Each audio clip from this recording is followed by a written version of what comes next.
A gravação foi iniciada. Ok, muito obrigada, Hélio. Bom dia a todos. Hoje é dia 24 de maio de 2022. Estamos dando início a mais uma sessão da primeira Câmara Julgadora do Tribunal de Impostos e Taxas. Sejam todos bem-vindos. Bem-vindo, doutor Jandir. Bem-vindo, doutor Eduardo. Bem-vindo, doutor Rui, que inicia hoje nesse tribunal, né? Seja sempre muito bem recepcionado, sempre muito bem-vindo. Hoje nós temos 2 processos em pauta, não temos sustentação oral, os patronos não se fizeram presentes. Então, vamos começar pelo processo Seco Metal Distribuidora Limitada, processo de relatoria do Dr. Jandir, que saiu em vista para mim. Em 4130656.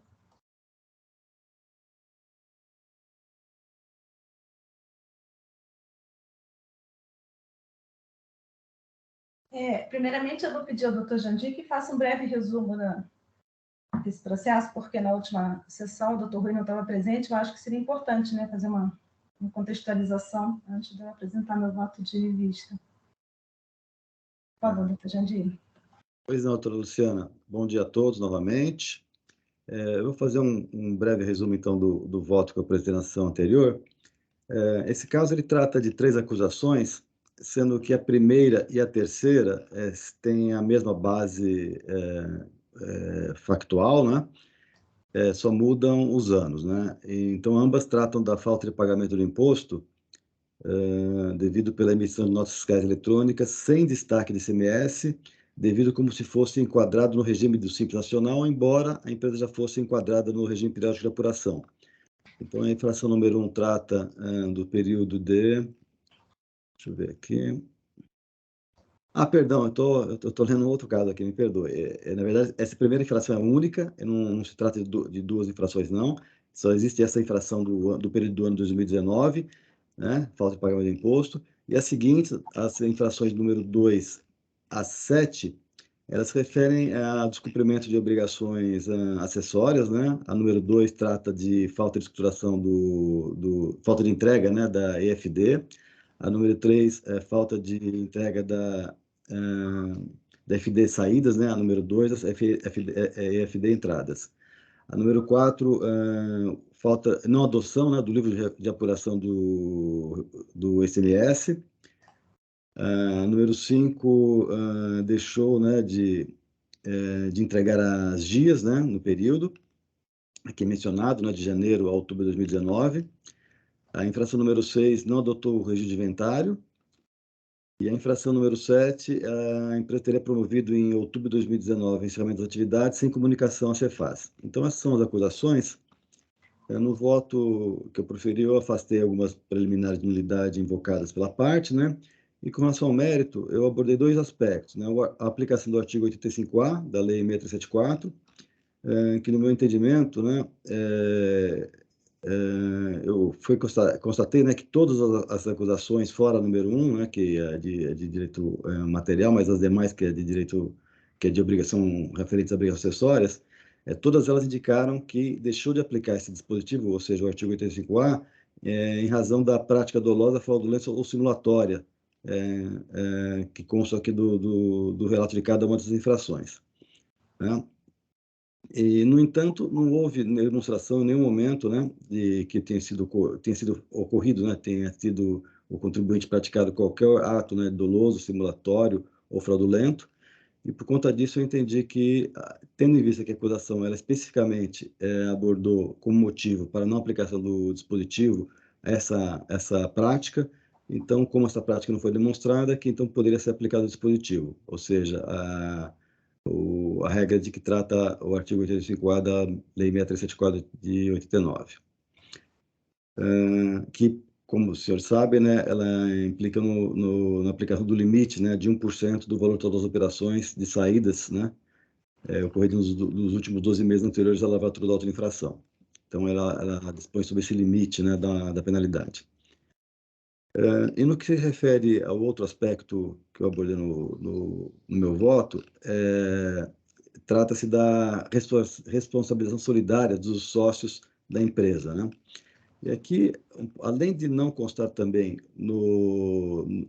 na fundamentação do auto de infração os motivos pelos quais esses sócios teriam sido enquadrados, sequer constou, né, sequer foi apresentada a capitulação legal da suposta responsabilidade tributária que teria sido atribuída, né?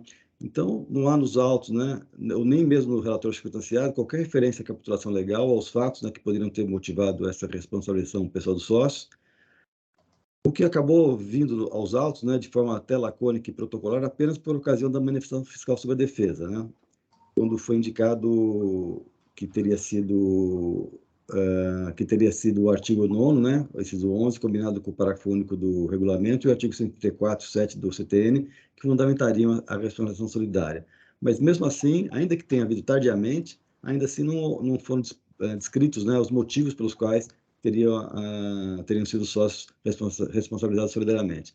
E, por conta disso, então, conheci parcialmente do recurso ordinário e dei parcial provimento para o fim de limitar, né, as penalidades dos itens 2 a 7, que, como eu mencionei agora há pouco, trata dessas infrações de descumprimento de obrigações acessórias, né, limitando a 1% do valor total das operações dos 12 meses anteriores, e B, né, segundo item do dispositivo do voto, para afastar a responsabilidade tributária atribuída aos dois sócios, Nádia Tomei e Pedro Ivo Pereira Bueno.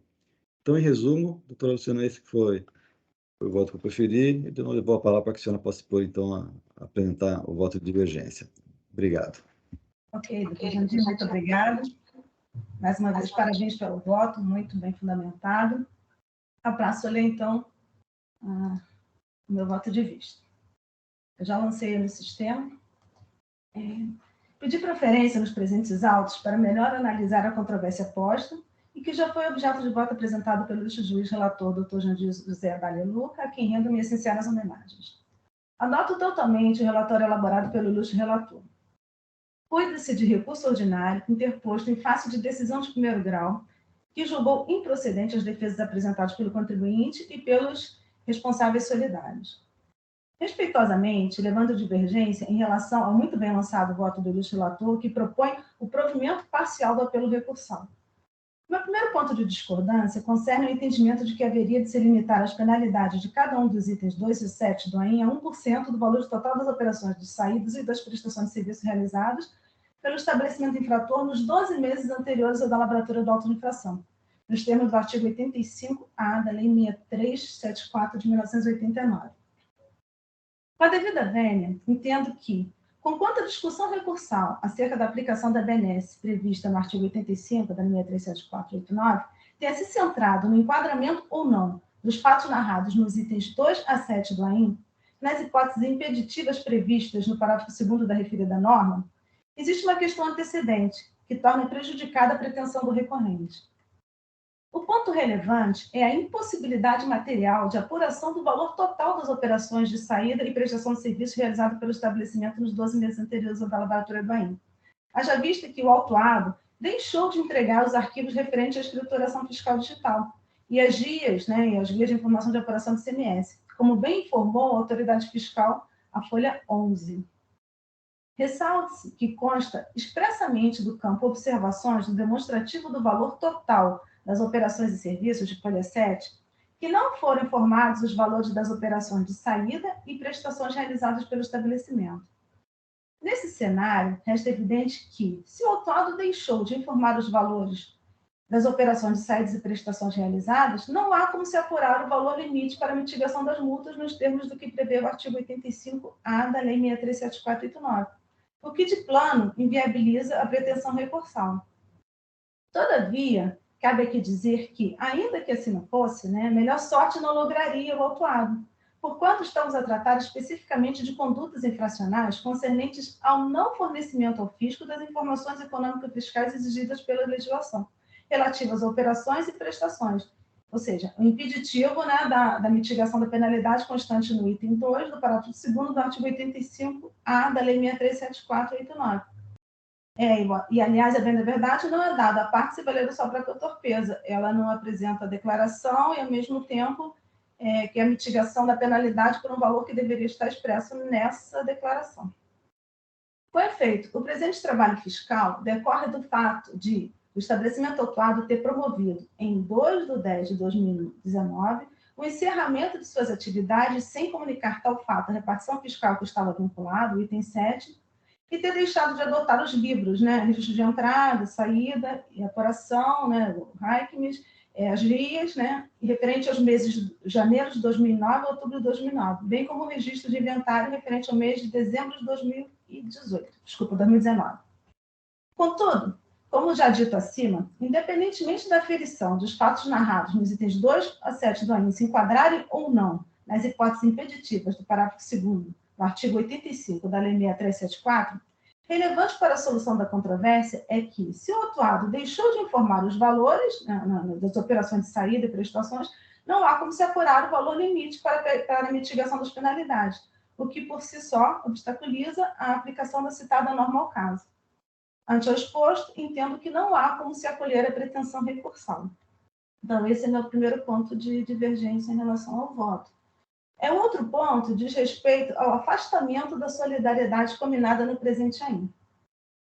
Da atenta leitura ao voto de relatoria, verifico que o ilustre relator examinou de forma criteriosa e bastante detalhada os argumentos dos recorrentes quanto à responsabilidade solidária atribuída aos sócios, concluindo que, aqui eu vou abrir aspas e vou citar aqui, doutor Jandir, não há no AIN, ou mesmo no relatório circunstanciado, qualquer referência à capitulação legal aos fatos que poderiam ter motivado a responsabilização pessoal dos sócios. E também constitui requisito essencial da responsabilização solidária, dentre as diversas modalidades eleitas pela legislação, a exata indicação do dispositivo legal que lhe atribui o suporte, no caso concreto, aliada à narrativa dos aspectos e circunstâncias que lhe confiram a base factual. Sem tais elementos, é evidente, até mesmo para os menos atentos, que o direito de defesa não poderá ser exercido adequadamente. Fecho aspas. Contudo, com devido respeito, ouso divergir do posicionamento do nobre juiz. A partida, peço venha para destacar um irrelevante aspecto fático do caso em apreço, que não pode passar despercebido. A autoridade fiscal relata que o estabelecimento autuado promoveu, em 2/10/2019, o irregular encerramento de suas atividades, vez que deixou de comunicar tal fato à repartição fiscal a qual estava vinculado. Está a folha 3. Por outro lado, é imperioso ressaltar que a linha D do inciso 13 do artigo 10 da Lei 637489 atribui responsabilidade solidária à pessoa natural na condição de sócio ou administrador, de fato ou de direito de pessoa jurídica pelo débito fiscal do estabelecimento da pessoa jurídica que for irregularmente encerrado ou desativado. Como bem se vê, trata-se de hipótese de responsabilidade solidária objetiva, em que o vínculo, o nexo causal, entre o ato e o responsável tributário se estabelece por força de previsão legal.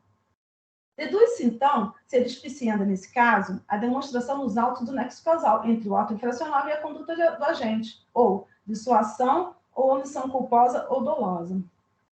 No caso concreto, conquanto tenha constado expressamente no lançamento de ofício a responsabilização solidária dos sócios, senhora Nádia Tomei e senhor Pedro Ivo Pereira Bueno, a autoridade fiscal deixou de especificar o fundamento legal de tal responsabilização. Mas isso não significa dizer que não haja descrição de conduta que subsuma a hipótese de solidariedade tributária prevista na legislação, o item 7 do AIN.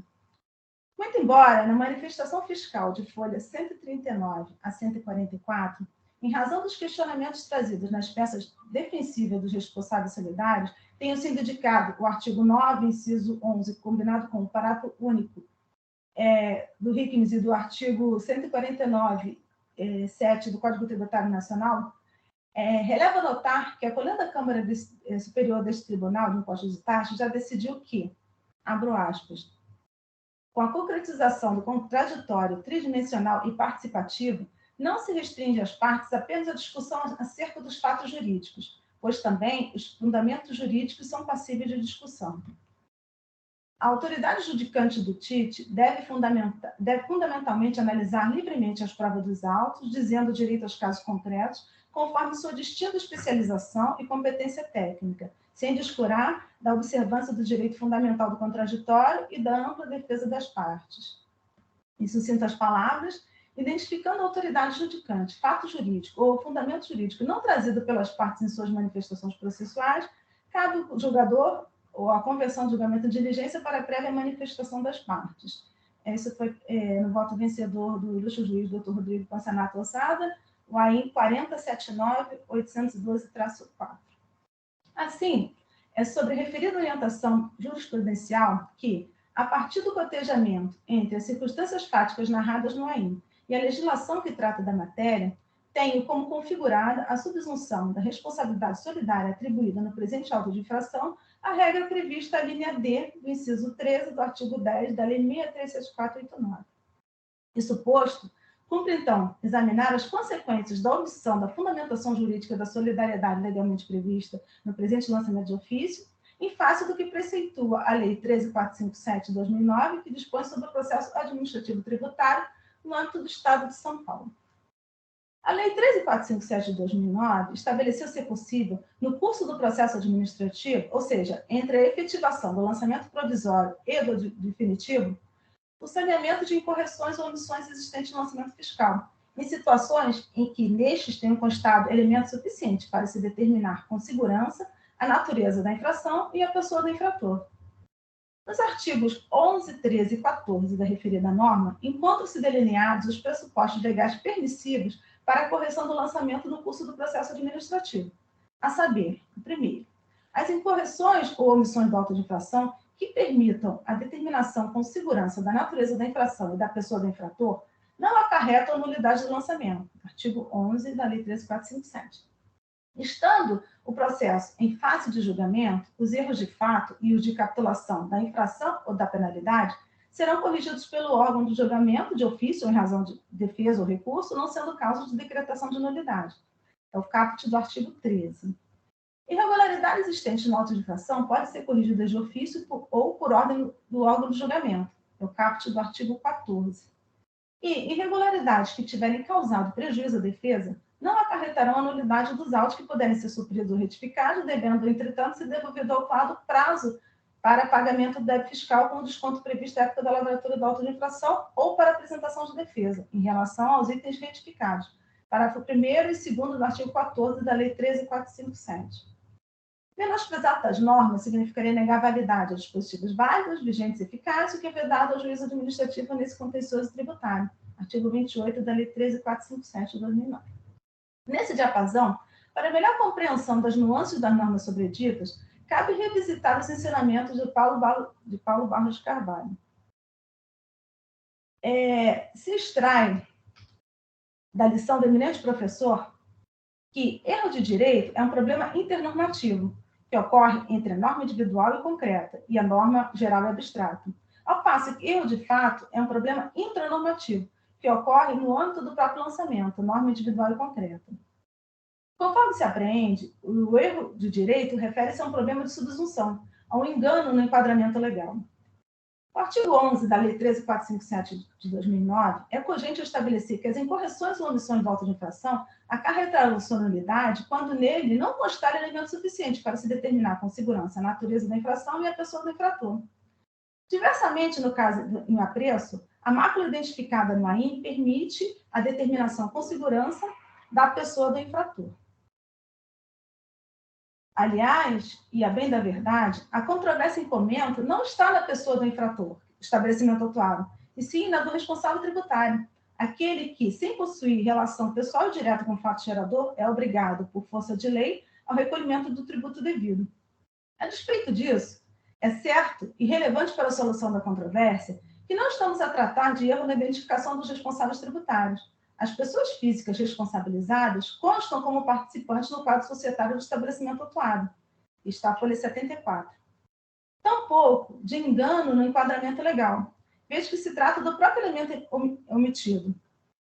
Faz-se necessário mencionar também que não há, dentre os requisitos obrigatórios postos no artigo 34 da Lei 13.457 de 2009, a capitulação da responsabilidade solidária. Confira-se, aqui eu transcrevo a norma. Não há sequer como se falar em violação ao inciso 5 do artigo 34 da Lei 13.457, que se refere à indicação, deixa eu só fazer uma correção aqui, a indicação dos dispositivos normativos infringidos pelo contribuinte e dos relativos às penalidades cabíveis. É indubitável que o auto de infração deve conter os pressupostos de fato correspondentes ao evento infracional decorrente de ação ou omissão do contribuinte e o pressuposto de direito, o dispositivo legal infringido. Entretanto, não me parece possível se conceber que a indicação do dispositivo normativo infringidos pelo contribuinte exigido pela norma se confunda com a indicação do dispositivo normativo que respalda a responsabilidade dos sócios. Por outro lado, cabe salientar que o professor Paulo de Barros Carvalho explica que o erro de fato revela a utilização inadequada das técnicas linguísticas de certificação dos eventos, isto é, dos modos cabíveis de relatar-se juridicamente um acontecimento no mundo real. Na hipótese, como o suporte do lançamento, seria apontado fato que não corresponderia à realidade, configurando vício relativo a provas. Todavia, conforme já dito alhures, no presente caso, estamos a tratar de hipótese de responsabilidade solidária objetiva, em que o vínculo, o nexo causal, entre o autuado e o responsável tributário, se estabelece por força de previsão legal. Ademais, como ressabido, a responsabilidade tributária solidária caracteriza-se pela presença de mais de um devedor no polo passivo da relação obrigacional, sendo que qualquer um deles pode ser chamado a responder pela obrigação inadimplida. O fisco tem o direito a exigir e receber de um ou de algum dos devedores, parcial ou totalmente, a dívida comum. Veja-se que a norma posta na linha D do inciso 13 do artigo 10 da Lei 6374 constitui-se instituto de garantia do débito fiscal no estabelecimento irregularmente encerrado, que expressamente define o vínculo entre os coobrigados, o estabelecimento e a pessoa natural, na condição de sócio ou administrador de fato ou de direito. Resta-se evidente que a omissão no dispositivo normativo a respaldar a responsabilidade tributária imposta aos sócios pelo débito fiscal do estabelecimento irregularmente encerrado é incorreção, irregularidade, que não interfere na eficácia do ato, vez que tais sujeitos, em face da determinação legal e do chamamento do fisco, já compunham o polo passivo da exigência fiscal, responsabilidade solidária objetiva. Contudo, cabe dizer que, se não há como se aceitar que a omissão da capitulação legal do AIM possa colocar em dúvida a existência de responsabilidade tributária legalmente imposta, disso não pode resultar ofensa às garantias constitucionais do processo.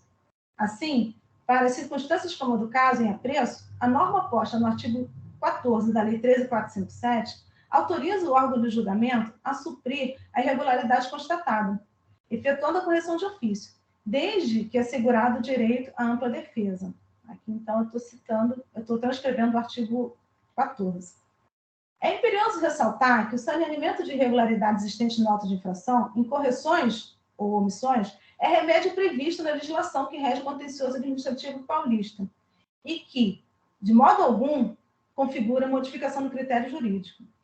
Note-se que a correção perpetrada não se dá em razão de equívoco na valoração jurídica dos fatos, emprego equivocado do dispositivo normativo não aplicável ao caso concreto. Em caso, a capitulação legal da responsabilidade solidária sequer foi apontada no AIM episodial. Tampouco consubstancia agravamento da situação do contribuinte com supressão ou redução dos direitos anteriormente conferidos pelo fisco. Assim, forte em tais considerações e amparada na autorização dada pelo artigo 14 da Lei 13.457 de 2009, peço vênia ao ilustre relator para promover o seguinte acréscimo no corpo observações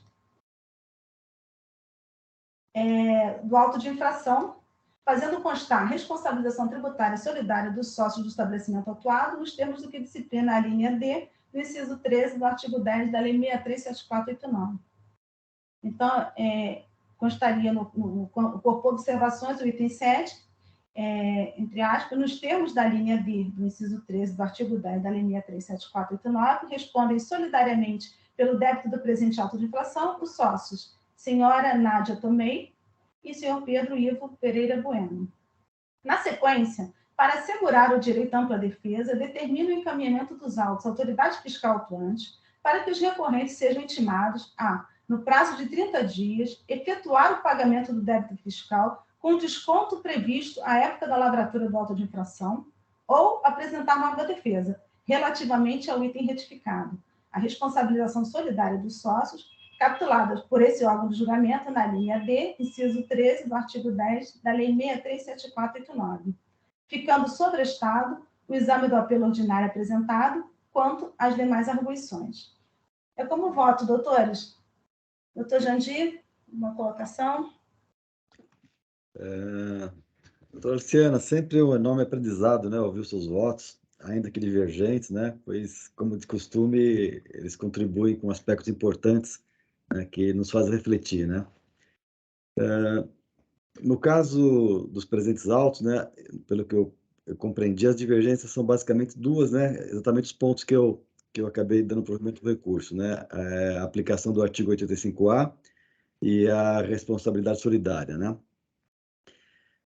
Mas, do meu ponto de vista, né, data vênia, apesar do bem desenvolvido voto que foi apresentado, né, eu ainda continuo entendendo que me parece ser manifestamente legal, né, a tentativa de aditar o auto de infração nessa instância de julgamento para incluir motivos, né, de fato e de direito, né, no caso do direito à capitulação legal, que não fundamentaram o lançamento original, né. Eu entendo que assim, ao assim procedermos, né, não nem se tratará de re-rat, né, que é o famoso retificação, ratificação, né, mas sim de novo lançamento, né, nós estaremos fazendo um novo lançamento aqui. No meu entendimento, os artigos 13 e 14, né, da Lei 13.457, eles de forma alguma permitem esse tipo de complementação do auto de infração, né, pois na verdade não se trata de erro de fato, mas sim de pressuposto fático inexistente, o que seria diferente, né? E nem de erro de capitulação, né? Porque para ser errada teria que ter sido apresentada alguma capitulação anteriormente, né? No que concerne o artigo 85A, quando o fisco não indicou no lançamento que a impossibilidade da sua aplicação decorreu dos fatos somente agora mencionados, né? Eu entendo que não cabe a nós, na qualidade de julgadores, pressupor fazer ilações a esse respeito, né? O que o auto fala em todas as letras é que deixou de aplicar o dispositivo em razão, né, de dolo, fraude ou simulação, né, por motivo de dolo, fraude ou simulação, como está aqui descrito nas infrações, né, e não por outra razão qualquer, né. Além disso, não me parece impossível, né, aplicação do artigo 35A diante da ausência de movimentação, né. Diante do campo das suposições, né, do que o autor do feito teria, né, ponderado na ocasião, pode até interpretar que a aplicação nessa situação, ela pudesse ocorrer até sobre uma base neutra, né, isso é, a ausência de movimentação seria zero, né. Mas, a bem da verdade, não sabemos, né, se o fisco até disporia de outras fontes de informação sobre a movimentação financeira que não essas que foram objeto do auto, né, inclusive a partir de dados de outros entes tributantes, né, como o federal, por exemplo, né. Bem como se pode, né, se poderia até vir a obtê-las na execução, né, do julgado. Então, o que na minha opinião a gente não pode admitir, não seria possível admitir, é que a outra infração informe que não aplicará a regra por um motivo, né, e o julgador passe a exercer funções próprias da fiscalização e modifique esse motivo durante o julgamento. E o mesmo ocorre no caso da solidariedade, né, até de forma mais grave, pois nem os fatos, nem o direito aplicável compuseram a outra infração, né, que, no meu ponto de vista, caracteriza o erro formal, né, não material. O material é passível, sim, de correção, mas o erro formal não, né? O erro formal até implicaria nulidade do lançamento nesse ponto, né? Ou seja, não basta de tal auto para inserir uma presumida fundamentação legal, pois os aspectos fáticos que amparariam essa fundamentação não constam da acusação, né? Sendo apenas hipóteses imaginárias, né? Então, por esses motivos, né, eu peço licença, doutora Luciana, para, com todo respeito, eu também persistir na divergência, né, e manter meu voto tal como originalmente lançado. E fico à disposição, né, para a gente ouvir os demais colegas também, né, que eles podem acrescentar, e aí fico à disposição dos debates. Muito obrigado e parabéns pelo voto também. O voto foi, como sempre, bastante profundo e bastante, assim, técnico, né? Obrigado. Ok, muito obrigada, doutor Jandir.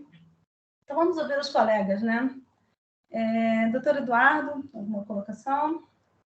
Você gosta de falar por último, não é isso? Oi, bom dia a todos. Só fazer uma observação, doutora Luciana, eu não sei se os demais colegas também tiveram dificuldade, mas eu não consegui, em alguns momentos, ouvir a leitura do seu voto. Claro que eu acompanhei por escrito, eu também já tinha lido. Eu não sei se pode ser algum probleminha da sua conexão, só para você saber, porque você está lendo e não identifica como a gente está recebendo a mensagem, né? Então, eu, pelo menos, houve momentos que eu não entendia, né? Só essa observação para se for o caso, né, em futuros julgamentos, se é que é o caso, conseguir resolver. Mas, enfim, eu acompanho o doutor Jandir e especificamente, em especial em relação à segunda divergência, que é a da responsabilidade solidária, eu vou ser extremamente sintético, né? Porque, na verdade, eu vou reiterar parte do que foi dito pelo relator. Eu não vejo que tenha havido aí uma simples irregularidade que poderia ser suprida, né? Não vejo que tenha havido erro de direito, erro de fato. Eu entendo que quando você não traz a capitulação legal, no caso em espécie, você acaba não determinando, nesse caso concreto, da forma como deveria a pessoa do infrator, né? Não existe uma fundamentação legal, né? E quando no voto, com todo respeito, o voto muito bem feito da juíza com vista, diz que o julgador ele não pode negar a validade a dispositivo válido, vigente e eficaz, com todo respeito, eu trago a seguinte ponderação. Mas qual o dispositivo válido, se ele não foi mencionado, né? O que me parece é que, se houver uma manifestação na forma pretendida pela juíza com vista, no sentido do juiz relator, ele inserir ali no campo de observações a capitulação legal, me parece que haverá aí uma usurpação de competência, né, da atividade administrativa responsável pelo lançamento, pela atividade administrativa do julgador, né? O que para mim aqui é claro é que não é caso de omissão, não é caso de dúvida, não é caso de singela irregularidade. Houve a falta de uma capitulação legal, né? E seria o caso, claro, de nulidade. Então, nesse sentido, sem muito me alongar, também pelas considerações feitas pelo Dr. Jandir em relação a outra divergência trazida à baila, eu acompanho integralmente. Obrigada, doutor Eduardo. Primeiramente, queria perguntar se alguém está sentindo dificuldade no meu áudio também. Eu sou o doutor Eduardo. Agora está ok, mas não sei os colegas. Não. Eu também não senti, não, doutor Eduardo. Eu ouvi perfeitamente o voto do doutor Luciano. O problema sou eu, então. Doutor Eduardo, em relação, quando eu citei o artigo 28, né, no item 27, eu acho, quando eu estou falando que negar validade, né, dispositivo válido, vigente e eficaz, eu estou falando não em relação ao dispositivo do AIM, eu estou falando em relação ao artigo 14, né? É exatamente sobre isso que eu estou falando, porque eu entendo que no curso, o item 25, no curso do processo administrativo, ou seja, entre a efetivação do lançamento provisório e do definitivo, né, é possível saneamento de incorreções ou omissões. Então, quando eu estou me referindo, eu estou fazendo referência ao saneamento, não ao AIM em si, não ao dispositivo da capitulação. Por isso que eu digo que não haveria como se negar validade a esses dispositivos, que estão previstos na própria legislação do contencioso. Então, esse é o primeiro ponto, né? E em relação à auto de infração, eu entendo que estamos tratando realmente de uma omissão, né? A meu ver, isso é uma omissão. Na verdade, a solidariedade já existe, né? Porque, na verdade, ela tem uma previsão legal para isso, né? Então, ele já era, né? Ele já era sujeito passivo, ele já estaria. E foi chamado ao fisco. Então, só houve omissão da capitulação. Então, esse é o meu entendimento, mas eu respeito entendimentos contrários, né? E, então, aí, o fato dele ter encerrado irregularmente o estabelecimento já faz dele, né, já faz dos sócios responsáveis pela liquidação do débito, né, da garantia do débito fiscal de um estabelecimento que foi encerrado indevidamente, né, ou seja, o estabelecimento foi encerrado indevidamente, os sócios têm que garantir esse débito. Então, é pelo fato de já existir essa previsão na lei, né, de apenas não ter sido citada, né, e que eu vejo que o principal prejuízo, né, que houve da não citação desse dispositivo normativo no AIM foi justamente a defesa. Então, é por isso que eu entendo que, abrindo o prazo para o contribuinte apresentar a sua defesa ou efetuar o seu pagamento, eu entendo que estamos saneados, né, em relação a essa violação, né? Mas vamos ouvir, então, o doutor Rui. Doutor Rui, por favor.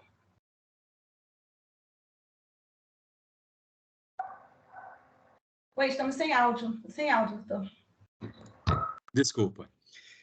Eu não esperava ter essa responsabilidade logo no começo, porque, pelo que eu vejo, a votação está empatada, né? Então, não sei se o meu voto seria um voto de desempate, pelo menos em relação a alguma dessas questões. Então, das duas questões que estamos discutindo, me parece que existe alguma diferença entre elas. A primeira, quanto à mitigação da multa. Concordo que realmente independa de prova ou até de fundamentação no auto, porque é uma questão assim, em que a legislação dá ao contribuinte o direito de ter um desconto na sua multa, exceto se houverem ocorrido algumas circunstâncias que não autorizem esse desconto. Então, na própria capitulação dos itens do auto de infração, nós vemos aí que ocorreram várias infrações que podem ser consideradas assim como não autorizadoras da concessão desse desconto. Então, não vejo como poderia ser concedido esse desconto do artigo 85A da Lei 637489. Então, nesse item, eu nego provimento ao recurso. Quanto à solidariedade, embora haja a previsão legal, que até agora não tinha sido apontada, mas foi no brilhante voto da senhora juíza convista, foi apontado o artigo 10, item 13D da Lei 637489.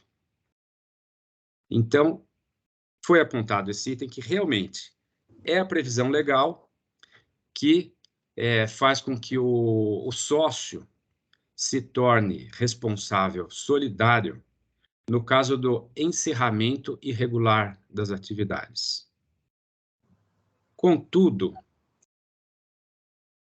diferentemente da primeira questão de impedimento da mitigação de multa, creio eu que seja uma questão muito mais séria do que o item anterior. Por quê? Trata-se de atribuir autoria de fato a uma pessoa. Se estivéssemos no direito penal criminal, então seria a autoria do delito, né, entre materialidade e autoria, dois elementos essenciais à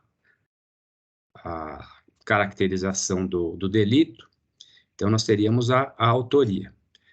Então, falando em direito tributário, creio também que a autoria seja um dos elementos fundamentais que devam instruir uma acusação. Então, voltando, embora exista a previsão legal, entendo que a maneira como foi lavrado o auto de infração, sem sequer mencionar qual a hipótese, qual o fato e qual a hipótese legal que tornaria o senhor Pedro Ivo e a senhora Nádia Tomei responsáveis pela obrigação tributária. Portanto, nesse item, dou provimento ao recurso do contribuinte. Com toda a vênia, discordando do voto da senhora presidente, juíza convista, discordo nesse ponto. Esse é meu voto. Obrigada, doutor Rui. Só uma colocação em relação à autoria, né, do fato dos sócios serem responsabilizados, né, pelo fato de terem praticado a conduta. Na verdade, a responsabilidade, no caso, é solidária, né? Seria apenas pelo pagamento, né? Não pela prática do ato infracional em si, né? Nós não estamos dizendo que os sócios praticaram o ato infracional. Nós estamos dizendo que eles podem ser chamados pela para responder pela obrigação inadimplida, né? Então, é só esse ponto que eu queria colocar. Então, não se trata mesmo de atribuir a eles a prática da conduta infracional, nós não estamos fazendo isso, ele só está sendo responsabilizado pelo pagamento do débito fiscal do estabelecimento que foi indevidamente encerrado. Então, é só esse o ponto que mas eu entendo a respeito do seu posicionamento. O senhor quer fazer, então, um voto de preferência? Como seria o voto de preferência? Porque o seu entendimento na verdade, em parte com o meu voto e em parte com o voto do doutor Jandir, não é isso? Então, em relação... que eu estou propondo o retorno à diligência... Oi, desculpa, doutor Eduardo? Não, desculpa, eu pedi a palavra, mas desculpa interromper o raciocínio. Só para o doutor Rui ter a ciência. A doutora Luciana, ela está sugerindo, na verdade, vai ser fundamental o seu voto de preferência, embora possa ser extremamente sucinto, porque me parece que é o voto que vai prevalecer, vai ser o voto vencedor, entendeu? Então, o que acontece? No seu voto de preferência, e até estou te atropelando, presidente, me desculpa, você pode apenas manter, né, o entendimento da doutora Luciana em relação à primeira divergência, tá? Sem maiores elucubrações, apenas manter pelos fundamentos por elas trazidos e tal. E em relação ao segundo ponto, claro, você também pode acompanhar, né, de forma sucinta o voto do doutor Jandir, mas talvez especificando um pouquinho mais na linha do que você expôs agora, né? Porque o seu voto é o que vai prevalecer. Claro que daí vão levar em conta os argumentos da doutora Luciana, do doutor Jandir, mas é mais por essa razão. Não sei se eu fui um pouco prolixo, né, doutor Jandir, mas eu acho que é mais essa linha, porque vai ser o voto vencedor.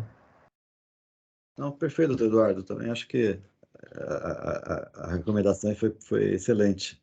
Não sei se o doutor Ruiz está familiarizado, né? Teria que ser elaborado agora no sistema, né? Fazer a solicitação de voto de preferência. E daí a doutora Luciana provavelmente autorizaria para poder ser feita a redação daí. Mas é algo Sim, bem simples, né? É mais concordando com cada lado, porque o voto precisa estar externado isso. Certo. Seria como um voto de vista, mas não é. Seria um E voto eu teria que fazer isso. Isso. Seria imediatamente? Teria que fazer essa redação? Sim, sim. Algo bem sucinto, né? Você Certo, pode intitular voto preferência, né? E aí certo. você falar em razão dos debates, tal, e aí você pode ser direto, né? Você só faz remissão ali ao tipo de acusação, né? Pelo menos para ter o histórico no seu voto. E aí, num caso, você acompanha a doutora Luciana, se quiser acrescenta um parágrafo, por quê, né? E depois o doutor Jandir, né? Certo. Então, Doutora vou Luciana, fazer dessa concordar, maneira. nós poderíamos tomar um café enquanto isso, porque daí o doutor Rui teria um pouco de tranquilidade para poder Sim, fazer. com certeza, com certeza. Ah, tá bom, então. Ok, então. Então, vamos tomar um café, uns 10 minutinhos, né? Acho que às 9h33 a gente retorna. Perfeito. Até já, então. Até já. Perfeito.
Doutor Rui, eu vi que o senhor pediu no sistema o voto de preferência, solicitou, né? Acho que a presidente precisa autorizar antes, mas o senhor pode redigir no Word aí, depois só faz a cópia, né? Ah, o senhor está sem som.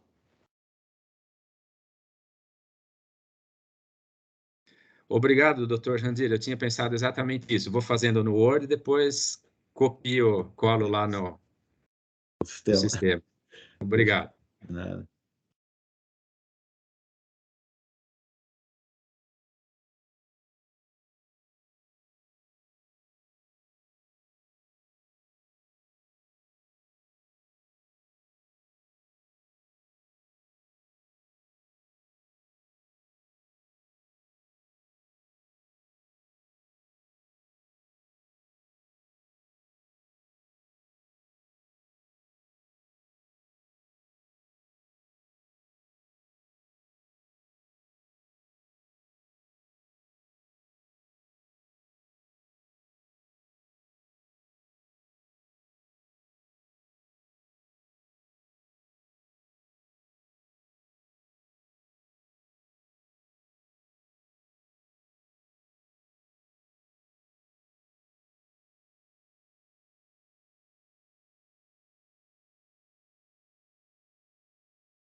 Doutor Rui?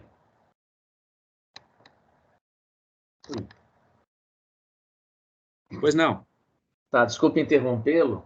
Imagina. Pode ficar extremamente tranquilo, porque, como eu disse, toda a fundamentação está nesses dois votos. Então, você tece alguma consideração, ainda que en passant, e acrescenta para as duas situações, né, que você está acompanhando, cada um numa acusação, né, por todos os motivos e argumentos trazidos, né. Então, assim, fique absolutamente tranquilo, porque até vai contra o princípio da eficiência preparar um outro voto, repetindo, acrescentando. Você pode até mencionar isso, né, de acordo com o princípio da eficiência, tal, da celeridade do julgamento, né, eu reitero toda a argumentação fática e jurídica trazida, né, e aí fica né, você não precisa muito gastar tinta, né, mas fique à vontade, não quis interrompê-lo.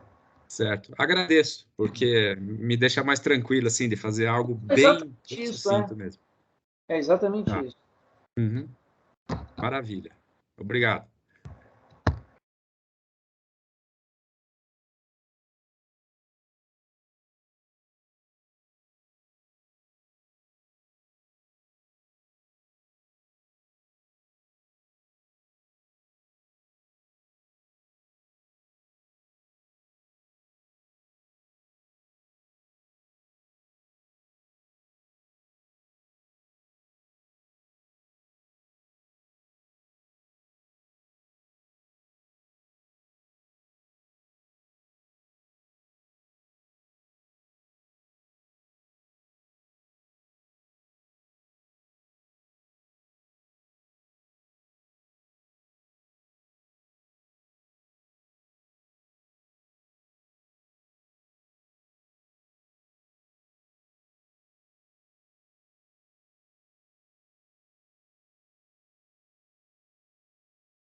Doutor Rui, eu já concedi a preferência para o senhor.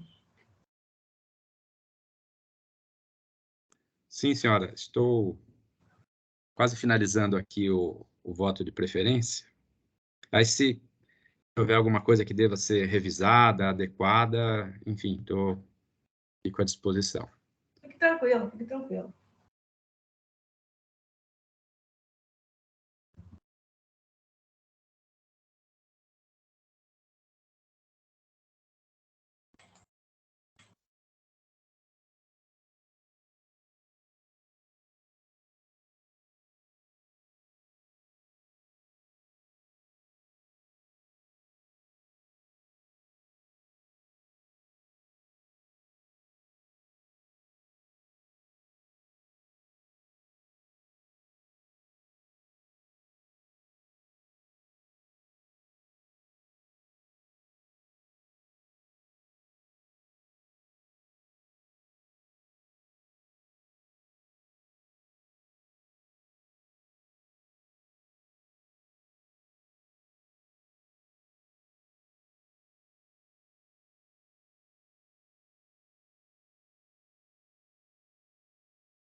Concluído, então, sem revisão. Espero não ter errado em nada aqui. Ctrl C. Vamos lá.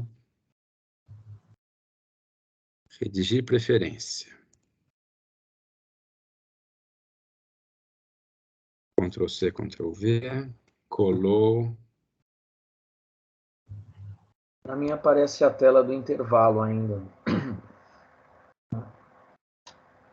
Voto de preferência. Questão antecedente ao conhecimento. Não há questões antecedentes, né? Opa, maravilha. Recurso ordinário seco-metal. Conhecido parcialmente, com julgamento de mérito. Isso. Voto do mérito parcialmente provido. Perfeito. Registrar voto. Confirma. Ok. O campo voto não pode ser preenchido em branco. O que faltou aqui? É a ementa, né? Na verdade. Ah, então, onde eu coloquei o voto seria a ementa. Ctrl C, Ctrl V. Então, ainda tenho que redigir a ementa. Sim, pode ser bem sucinto. Ementa.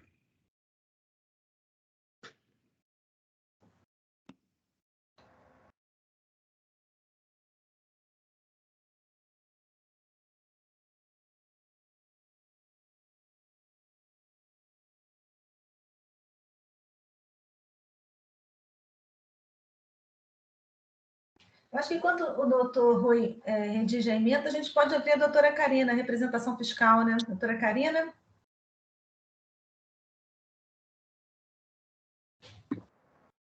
Doutora Presidente, a DRF, ela tem o entendimento exposto no seu voto, doutora Luciana. Tá, ok. Obrigada, então.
Doutora Luciana, nós podemos aproveitar esses instantes para eu fazer o upload do meu voto no outro caso que nós vamos jogar a seguir?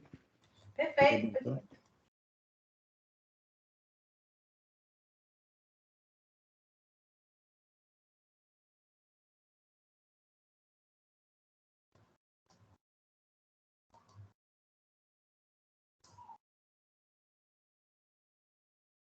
Ok, doutor Jandir. Por favor, verifique se já abriu a edição.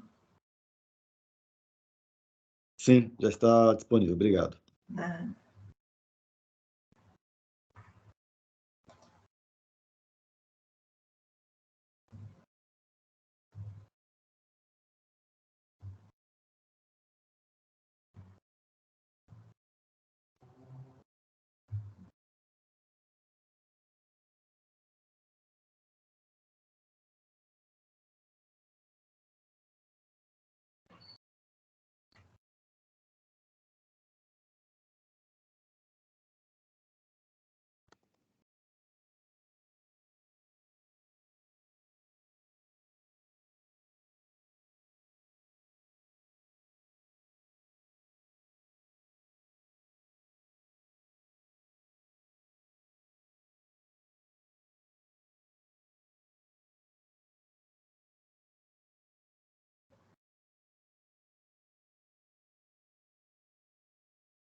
Senhora presidente, Pois não?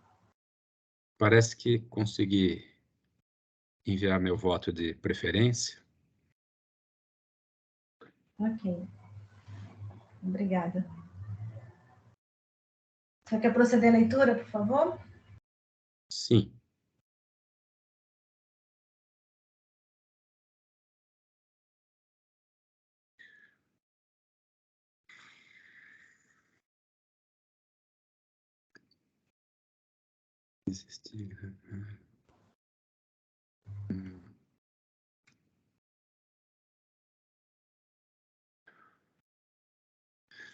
Um momento, estou tentando localizar que eu tinha fechado a...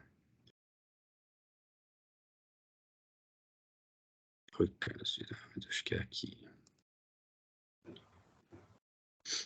Ementa. Item 1 do AIM, redução de multas aplicadas. Artigo 85-A da Lei 637489, não aplicabilidade. Infrações cometidas impedem concessão do desconto. Artigo 85-A da Lei 637489, parágrafo 2º, inciso 2. Nego o provimento. Solidariedade. Sócios da empresa.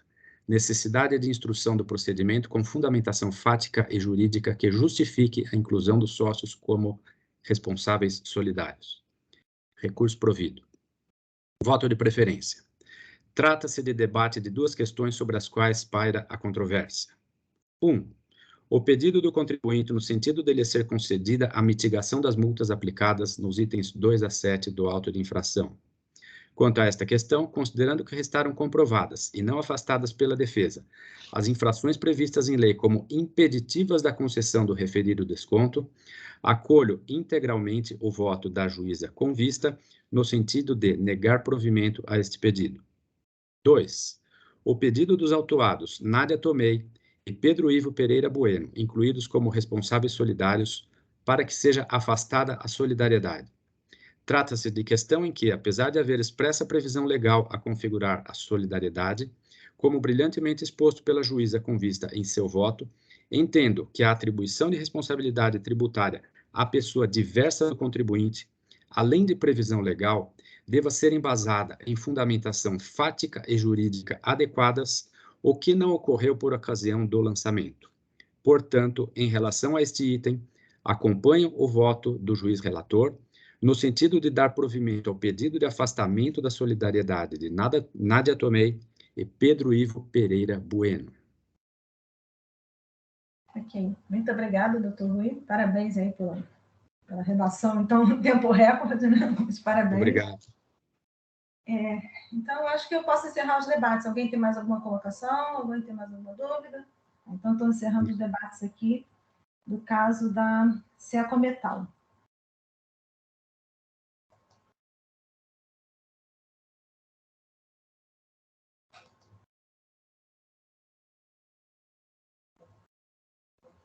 Verificando o quórum, é doutor Eduardo, né? Temos que vai...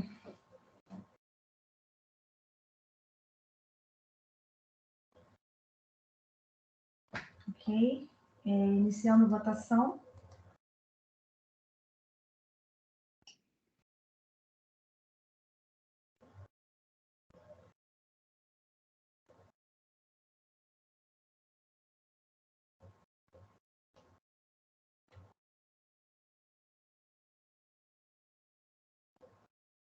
Encerrando votação.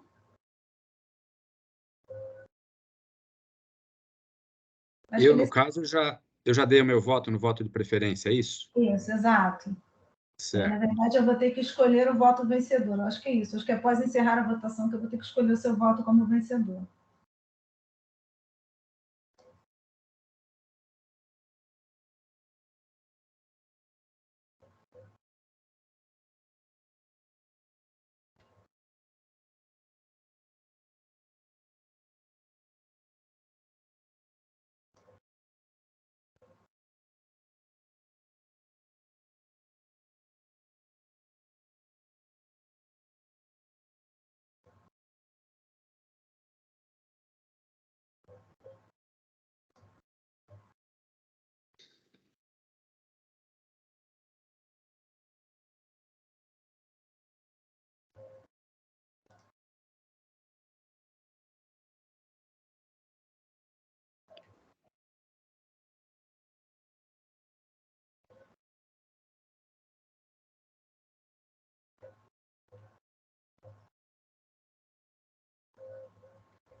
Ok, então já foi registrado aqui o voto vencedor, nos termos do que foi entendido pelo Dr. Rui Carlos Geraldi. Recurso ordinário da Secometal Distribuidora Limitada, conhecido parcialmente com julgamento de mérito e parcialmente provido para a exclusão dos responsáveis solidários, da senhora Nádia Tomei e senhor Pedro Ivo Pereira Bueno. Então, eu acho que vou encerrar o julgamento.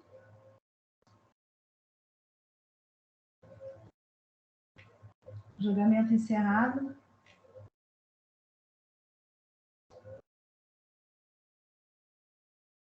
Então, vamos nos dirigir, então, ao próximo processo da pauta. Alessat Combustível S.A., de relatoria do Dr. Jandir, aí em 4139-398. Nós não temos sustentação oral, o Dr. Jandir já registrou seu voto. Por favor, doutor Jandir, quando o senhor desejar, pode proceder à leitura do voto. Pois não, doutor Luciana.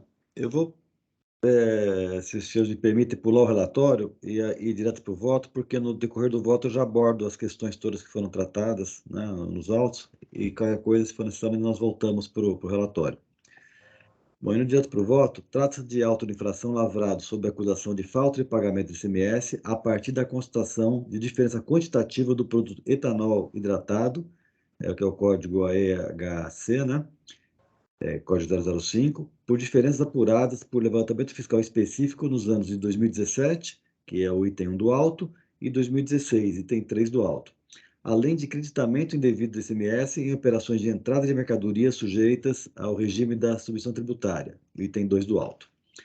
Bom, o primeiro tópico que eu trato aqui é do levantamento fiscal, que é objeto das infrações dos itens 1 e 3. O levantamento fiscal específico, subexame, teve por objeto apenas as operações de remessa e de retorno da mercadoria álcool etílico hidratado combustível, né? Que é a sigla EHC, armazenada em estabelecimentos de terceiros para posterior comercialização. A legislação de regência é bastante clara ao conferir no artigo 509 do regulamento os exatos contornos que se dará ao levantamento fiscal. É que eu faço transcrição do dispositivo. Desse modo, no caso de levantamento fiscal, a fiscalização deverá levar em consideração, abre aspas, os valores das mercadorias entradas, das mercadorias saídas, dos estoques inicial e final, dos serviços recebidos e dos prestados, das despesas, dos outros encargos e do lucro do estabelecimento, bem como de outros elementos informativos, fecha aspas, conforme disposto no editado artigo 509 do regulamento. Assim procedeu a fiscalização, tendo as diferenças encontradas sido sintetizadas nos demonstrativos de folhas 8, item 1, e 35, item 3. A recorrente insiste que, por se tratar de operações com combustíveis, as diferenças decorreram de oscilações de temperatura que são capazes de alterar o seu estado de apresentação, tornando impossível sua exata quantificação, de modo que a alteração de temperatura, portanto, é capaz de alterar o volume do combustível estocado, sem que essa alteração represente compra e venda do produto, sujeito à incidência do ICMS, ou seja, ao aumento ou diminuição do volume das mercadorias, sem que de fato ocorra operação. Isso, palavras da recorrente. Sustenta que, no mínimo, deveria ser admitida a margem de variação prevista na portaria DNC 2692, que ostenta a norma complementar nos termos do artigo 100, inciso 1º e 111 do CTN. No entanto, como bem observado pela manifestação fiscal de folhas 5458 e 5462, abre aspas, nos termos da portaria MIC 27 de 59, resolução CNP 0670 e normativos da ANP, adotou-se a temperatura de referência de 20 graus centígrados para a medição e comercialização de combustíveis, de modo a padronizar as operações e evitar distorções comerciais. De fato, o artigo 1º da portaria número 2759 do então Ministro de Estado dos Negócios, Trabalho, Indústria e Comércio estampa a seguinte redação. O que diz o artigo 1º dessa portaria? Fica adotada como nova temperatura de referência para a medição do petróleo e seus derivados a 20 graus centígrados.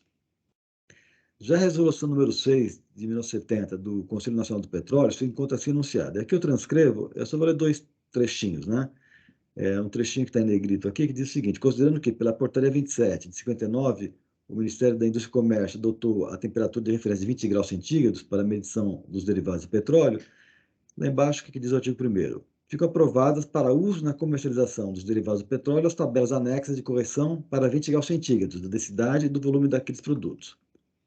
E prosseguindo no voto, então. Salta aos olhos, pois, que a comercialização de derivados do petróleo pressupõe a prévia conversão da densidade e volume para a temperatura padronizada de 20 graus Celsius, para o fim de se evitar distorções como aquelas mencionadas pela recorrente no seu arrazoado recursal. Por via de consequência, a míngua de prova em sentido contrário, ou seja, de que os registros de inventário foram escriturados e as notas fiscais foram emitidas em desacordo com as diretrizes de conversão volumétrica emanadas do então Ministério do Estado dos Negócios, do Trabalho, Indústria e Comércio e do Conselho Nacional do Petróleo, atual Ministério de Minas e Energia, o que não é o caso dos autos, não se pode dizer que se trata de diferença que tenha por base a variação de temperatura. Pelo mesmo motivo, isto é, por não se tratar de diferença decorrente de alteração de volume por influência da temperatura, além de regular exclusivamente a comercialização de produtos derivados de petróleo e de alto etílico carburante por postos a vendedores, não se aplica ao caso a portaria da diretoria do Departamento Nacional de Combustíveis, DNC, número 2692. Dessa maneira, a diferença apurada presume a ocorrência de saídas no período de 2017 e de entradas no período de 2016, a qual, nos termos do parágrafo 4º do artigo 509 do regulamento, acima reproduzido, abre aspas, será considerada como decorrente de operação tributada, fecha aspas, sendo, portanto, descabida a alegação de inocorrência de aspecto temporal do fato gerador do imposto. Bom, indo para o segundo item, que é o da substituição tributária, que é a infração número 2. A recorrente também é acusada de descreditar indevidamente do ICMS em operações de aquisição de óleo lubrificante derivado de petróleo, sujeitos ao regime da substituição tributária, uma vez que a distribuidora é substituta em tais operações, tendo sido incorreto o destaque e creditamento do imposto nos termos do inciso 3º do artigo 412 do regulamento. A empresa distribuidora Chevron deixou de efetuar a retenção do ICMS e substituição tributária nas operações com supedâneo no inciso 4º do artigo 264 do regulamento. Vide quadro dados adicionais dos documentos fiscais de folhas 21 e 22. Os dispositivos regulamentares em comento apresentam a seguinte redação. E aqui eu transcrevo o artigo 264, inciso 4º, parágrafos, e artigo 412 do regulamento. Pois bem, como visto, o artigo 412, inciso 3º do regulamento, é claro ao atribuir ao estabelecimento fabricante ou importador de lubrificantes a responsabilidade pela retenção do imposto incidente nas operações subsequentes até o consumidor final. Nesse passo, destaque-se que, ao contrário do que alega a recorrente, não se aplica à espécie a atribuição de responsabilidade ao estabelecimento distribuidor de que trata o inciso primeiro do mesmo dispositivo, vez que se refere exclusivamente a operações com combustíveis. Prosseguindo. Além disso, igualmente, não assiste razão à recorrente no que tange à aplicação do artigo 264.4 do regulamento, pois o próprio caput do dispositivo ressalva a existência de disposição em contrário, que é exatamente a disposição prescrita no artigo 412.3 do mesmo Códex.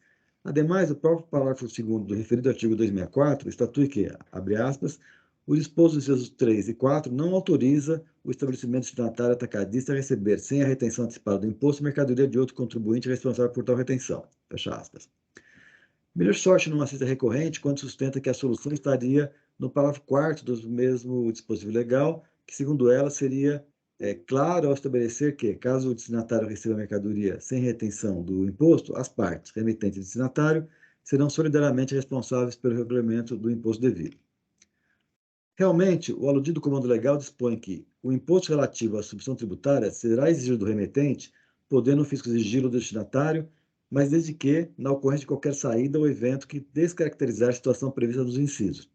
Ora, no caso dos autos, não houve nenhuma saída ou evento que tenha descaracterizado as situações previstas nos incisos 264, nos incisos do artigo 264 do regulamento, pois, como visto, nenhuma delas se configurou, mas sim aquela esculpida no inciso 3º do artigo 412 do mesmo regulamento, né?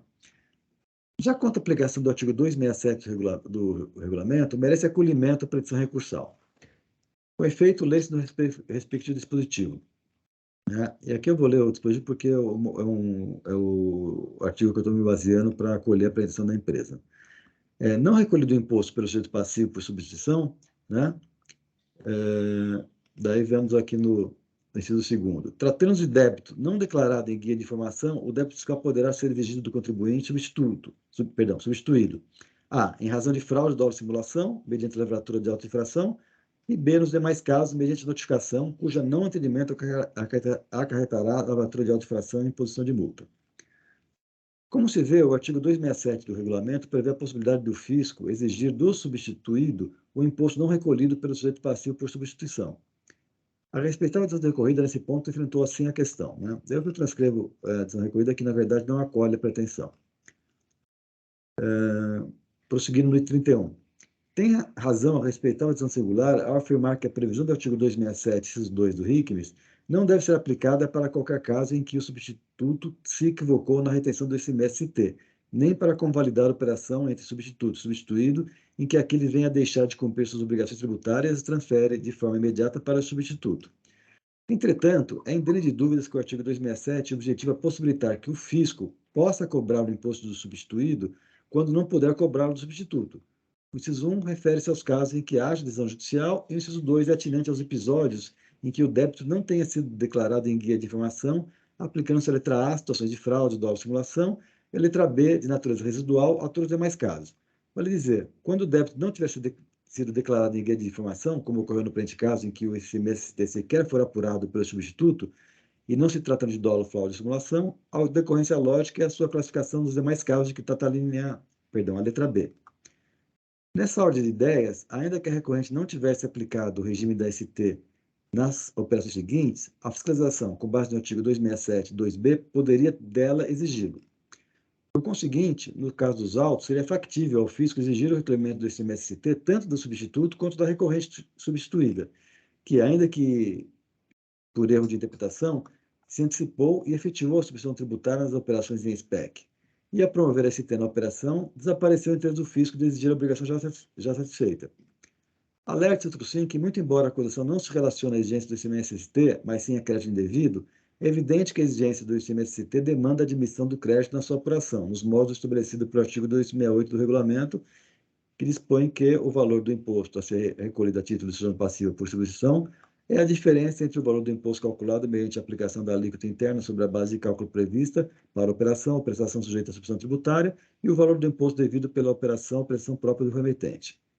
Em outras palavras, a glosa do crédito do substituído em operação em que o substituto não apurou e destacou o ICMS-ST, sem considerar a substituição tributária posteriormente efetivada pelo substituído, implica em violação ao disposto no artigo 267.2, letra B do regulamento, e no desentendimento do princípio da razoabilidade que deve reger a atuação da administração tributária nos termos do artigo 8º da Lei Complementar 939 de 2003.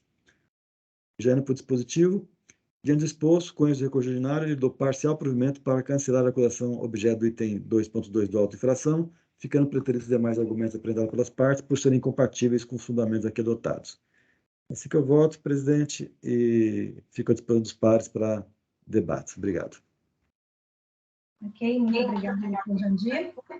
Mais uma vez, parabéns. Os votos do doutor Jandir são sempre brilhantes, né? Não temos... mas eu gostaria de tirar esse processo em vista, pedir licença ao doutor Jandir e aos demais colegas aí para tirar esse processo em vista. Não sei se mais alguém quer pedir vista, se alguém mais quer se manifestar. Senhora presidente, eu tenho interesse em solicitar a vista também. Ok, pode fazer então a solicitação, doutora Karina.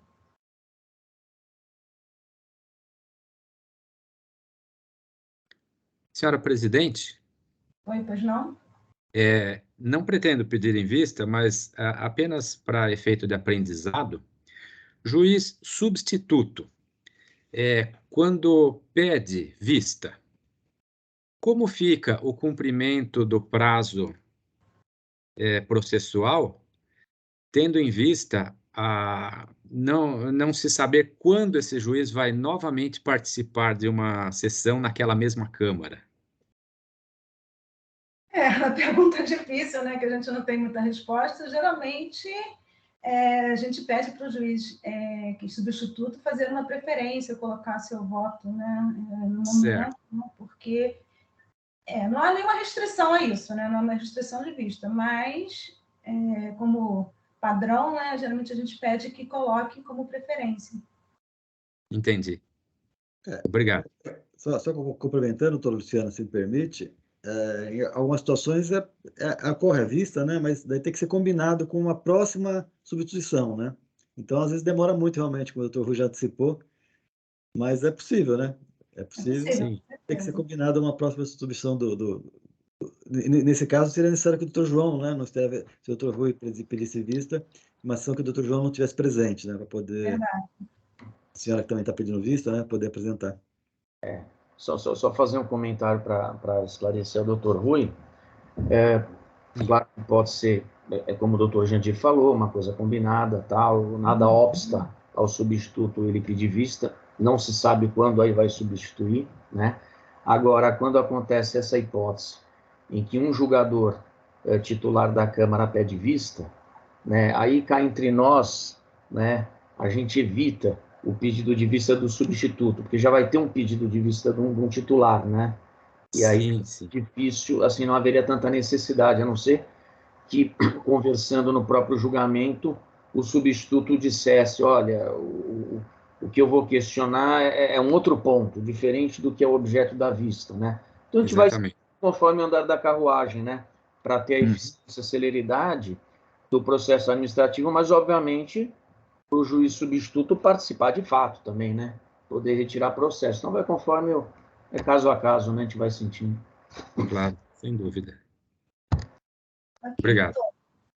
Então, eu vou encerrar o julgamento desse caso, né? Então, o processo AIM número 4139398, Alessat Combustível S.A., de relatoria do Dr. Jandir, está saindo em vista para mim, né? E para representação fiscal na pessoa da doutora Karina.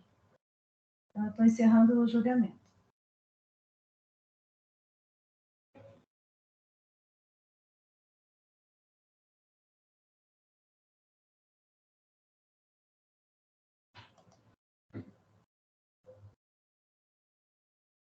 Sim, pronto, diante disso, eu acho que nós encerramos, então, os dois processos que nós tínhamos em pausa, julgamento dos dois processos, e eu vou encerrar a sessão do julgamento.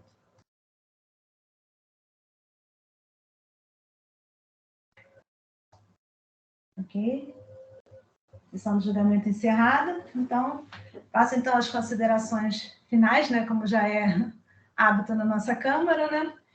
Eu agradeço a participação de todos. Mais uma vez, agradeço a participação do Dr. Rui. Seja sempre muito bem-vindo nessa Câmara. Muito obrigada pela participação.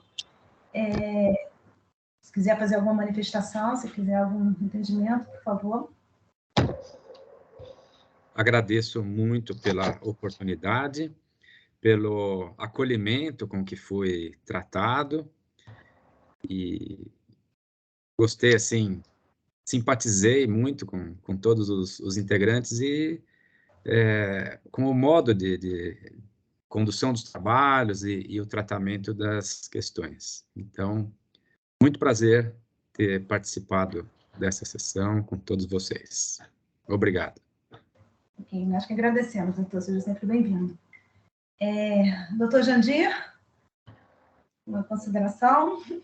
Doutora Luciana, hoje os parabéns pela excelente condução dos trabalhos, dessa vez com toque feminino, né? Vamos para a senhora, né? Que concluiu aí com bastante êxito, de forma bastante serena, a nossa sessão de julgamento. Eu cumprimento também o doutor Eduardo, o doutor Rui, quem tive o prazer de conhecer hoje, né? Assim como a doutora Karina, pelo teor e pela qualidade das manifestações. O doutor Rui, né, já mal entrou na partida e foi logo designado para bater o pênalti, né? Mas cobrou com perfeição, fez um golaço, né, doutor Rui? Obrigado. Como já é a nossa praxe aqui no encerramento da sessão, né, eu sempre lembro de uma data comemorativa, né? E hoje eu gostaria de lembrar que é o Dia Nacional do Café, né? Que antes de ser uma bebida estimulante, é uma bebida social, né, que aproxima as pessoas. E nessa hora, não posso deixar de lembrar da nossa querida Marli, né, responsável pelo café nas sessões presenciais lá na sede do Tite, né, da pessoa de quem eu cumprimento, né, não apenas aqueles envolvidos no cultivo, na torra, na moagem, nos outros processos, né, até o café chegue às nossas xícaras, né, como também todos aqueles que sabem fazer, né, o café, como é o caso da Marli. Então, com essas considerações finais, eu desejo uma ótima semana a todos. Espero encontrá-los na semana que vem. E o doutor Rui, né, que numa próxima ocasião, que ele seja breve, possa estar presente conosco aqui também, será sempre muito bem-vindo. Obrigado. Espero muito em breve. Até logo, se Deus quiser. Ok, obrigado, doutor Jandir, pela saborosa lembrança do dia de hoje, né, o dia do café. Muito obrigada pela sua participação também, sempre uma presença muito importante aqui nessa Câmara. Passo então agora ao doutor Eduardo. Bem, eu desejo uma ótima semana a todos, parabenizo os votos da doutora Luciana, doutor Jandir, doutor Rui, seja muito bem-vindo. A Câmara está de portas abertas, parabéns aí pela estreia, já debutando com perrengue, voto de preferência em cima da hora.